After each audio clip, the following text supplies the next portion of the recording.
maybe I'll hold it. Yeah, you can take that. 1, 2, 3. Okay. My name is Paul Connett. I'm a retired professor of chemistry. I specialized in environmental chemistry and toxicology. I was the former director of the Fluoride Action Network. And I'm here today to strongly oppose the notion of using Medicaid funds to promote water fluoridation in New York State. Medicaid is meant to improve the health of children from low-income families. It should not be used to hurt them. Right now, regulatory agencies in this country are spending a fortune trying to limit the exposure of children to lead. Why? Because it's neurotoxic. Well, we now have over 300 animal and human studies which indicate that fluoride is neurotoxic, and yet we're deliberately adding it to the water. It doesn't make sense. The last children that need their mental development compromised are children from low-income families.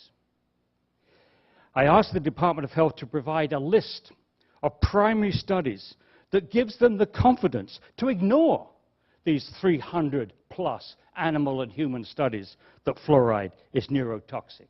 How can you go ahead without such a list? Unfortunately, inside the New York Department of Health, there is a very strong dental lobby that is determined to protect the policy of water fluoridation, whatever the cost. For them, this policy is king. And when policy is king, science becomes a slave. The Department of Health is hugely exaggerating the benefits of swallowing fluoride. Recently, the Cochrane collaboration, which is world famous for producing meta-analysis for health interventions, in a 2015 review of the studies of fluoridation's effectiveness, could find no high-quality research that showed that fluoridation provided any benefit to adults. That contradicts what you've said in your documentation. No high-quality research that showed that fluoridation provided additional benefits over and above topically applied fluoride. Found no high-quality research that fluoridation reduced inequalities among children from different socioeconomic groups, again contradicting exactly what you have in your documentation. And finally, no high-quality research that showed that tooth decay increased in communities when fluoridation was stopped.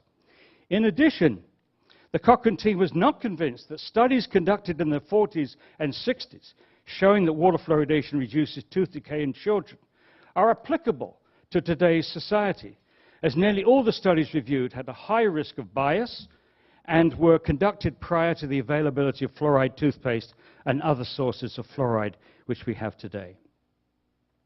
Now, as far as the evidence of harm is concerned, the Department of Health did concede that 41% of American children today now have some form of dental fluorosis.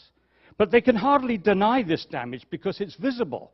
But what about the damage fluoride may be causing to the baby's developing brain, developing bones, developing endocrine system? This is not visible, and it's not being studied by and large by New York health authorities. However, thanks to research done in countries like India, China, Iran, and Mexico, which have high fluoride levels in water in some areas, regions called endemic for fluorosis, which are not beholden to protecting a fluoridation program. They are producing the science. They have produced the 300 or so studies on neurotoxicity.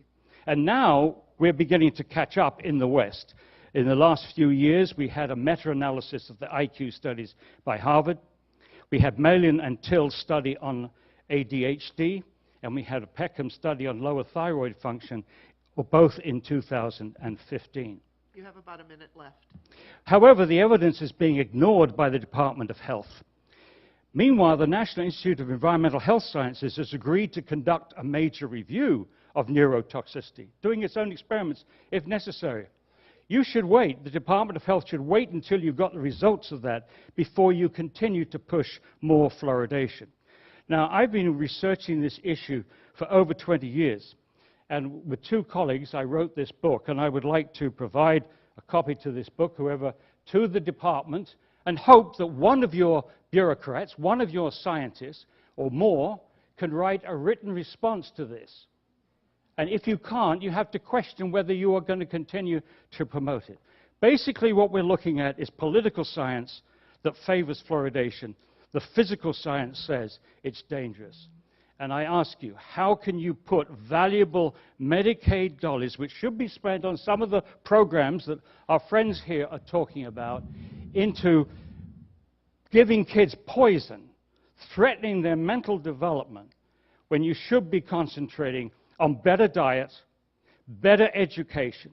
In particular, baby bottle tooth decay produces the worst ravages of tooth decay in young children.